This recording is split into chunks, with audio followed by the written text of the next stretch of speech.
Alors les amis, nouvelle vidéo, on va parler de Mercato. Vous l'avez vu, c'est la fin du Mercato, ça vient tout juste de se terminer. Il est 2 h du matin au moment où je vous fais la vidéo, pas mal de rebondissements pendant la journée. On va revenir sur toute la matinée. Ce matin, on nous disait que Griezmann pouvait partir du FC Barcelone, donc déjà une petite surprise. On se disait bon, qu'est-ce qui se passe? Finalement, ça nous parle de Joao Félix, le joueur portugais représenté par Jorge Mendes. Finalement, ça se fait pas parce que l'Atlético ne veut pas échanger Griezmann par Joao Félix. On se dit bon, c'est bizarre tout ça. On nous parle de Cavani, on nous parle d'autres numéros 9. Bon, on commence à comprendre qu'il y a quelque chose qui se passe autour d'Antoine Griezmann. Entre-temps, il y a l'officialisation des départs d'Ilaish Moriba pour 16 millions d'euros plus 6 millions d'euros de bonus et 10% à la revente. Il y a Emerson qui part pour 25 millions d'euros vers Tottenham, sachant qu'on devait 20% à la revente au Real Betis, on prend 20 millions d'euros, donc plutôt positif au niveau financier. Ensuite, on se dit bon, qu'est-ce qui se passe? Quasiment tous les deals ont été faits. On attend de voir ce qui se passe avec Antoine Griezmann. Ça commence à bouger. Bon, qu'est-ce qui se passe là? Antoine Griezmann, tu vas partir ou pas? Ça commence à nous dire que Griezmann pourrait partir en prêt. On commence à paniquer. Ça commence à nous dire bon, l'Atlético serait prêt à prendre Antoine Griezmann en prêt avec option d'achat. On commence à se dire bon, espérons que ça soit au moins une option d'achat obligatoire. Mais après, on se dit ok, tu vends Griezmann, mais qui arrive? Et là, ça commence à nous parler de Luc de Jong, le néerlandais de 31, 32, 33 ans, je sais pas, ancien international. En tout cas, en ce moment, il est plus international néerlandais, qui joue à Séville, qui est un peu un joueur de banc, un joueur de pivot, un grand attaquant, au niveau de la taille, évidemment. On se dit, bon, c'est bizarre, etc. Finalement, c'est un prêt. On se dit, ok, Koeman voulait son attaquant pivot, il l'a eu. Plutôt positif parce que c'est qu'un prêt, donc tu te dis que c'est pas une option à court, à moyen et long terme, donc ça c'est plutôt positif. Mais bon, quand tu abandonnes Antoine Griezmann et c'est 36 millions d'euros bruts annuels, tu peux t'attendre à mieux. Sauf que là c'est le dernier jour du mercato, c'est impossible de trouver une meilleure solution. Donc finalement, après pas mal de rebondissements, à 23h59, le contrat d'Antoine Griezmann est envoyé à la Liga, qui évidemment vérifie le contrat. Ça dépendait également du deal entre Chelsea et Saúl Ñíguez, parce que l'Atlético avait besoin de libérer de la masse salariale pour faire Antoine Griezmann. Finalement, ça se fait à 23h59, donc exceptionnel. Luc de Jong arrive également en prêt pour le Barça. Et là, ça commence à sortir les communiqués officiels du Barça, de l'Atlético. Donc on apprend tout d'abord que l'Atlético prend en charge le salaire intégral d'Antoine Griezmann, c'est-à-dire 36 millions d'euros bruts annuels, voire plus, parce que ça peut monter vu qu'il avait un salaire qui augmentait, ce qui est quand même exceptionnel. L'Atlético, d'où sort l'argent de l'Atlético? Ok, ils ont fait une augmentation de capital, mais quand même, ils ont déjà recruté pas mal de Paul, Cunha, enfin bref, pas mal de joueurs en plus qui sont axiaux. Donc ça, bon, c'est étonnant.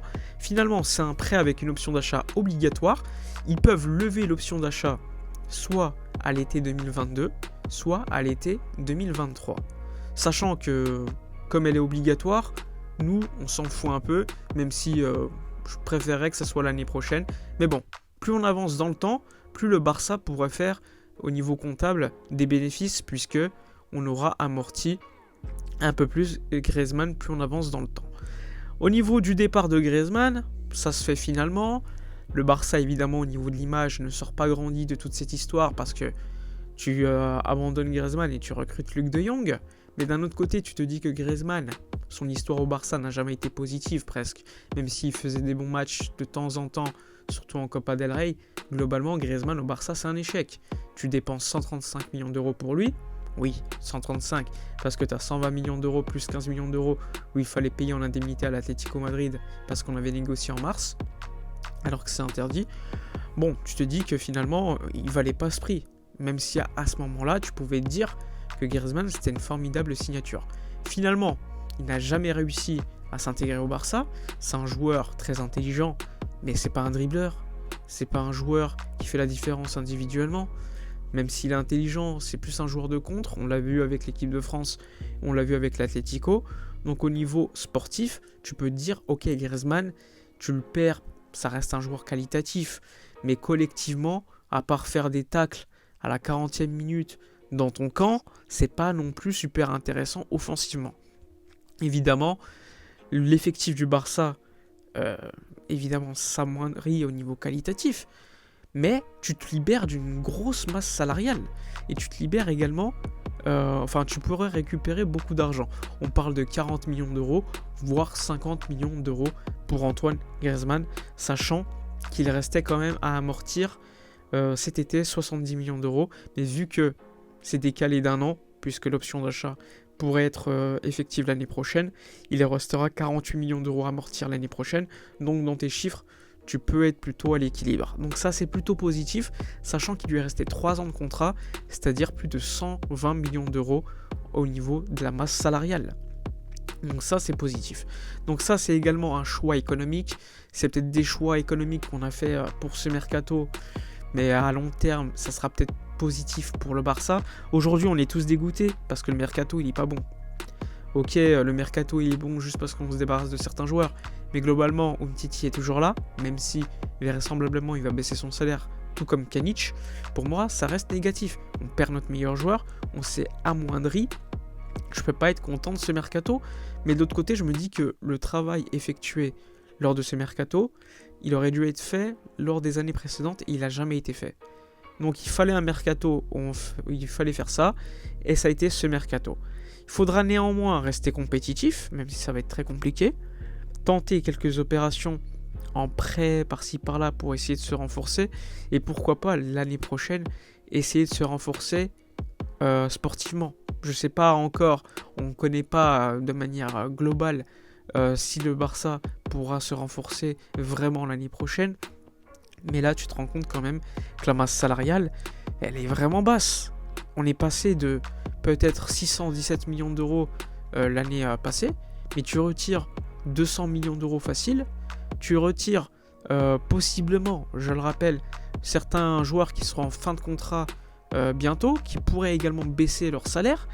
Donc franchement, au niveau de la masse salariale, ça va beaucoup baisser, sachant que dans les 617 millions d'euros que je cite, il y a également les amortissements, et je vous rappelle qu'on a fait une dépréciation des amortissements à hauteur de 138 millions d'euros. Donc normalement, on pourrait recruter fort l'année prochaine.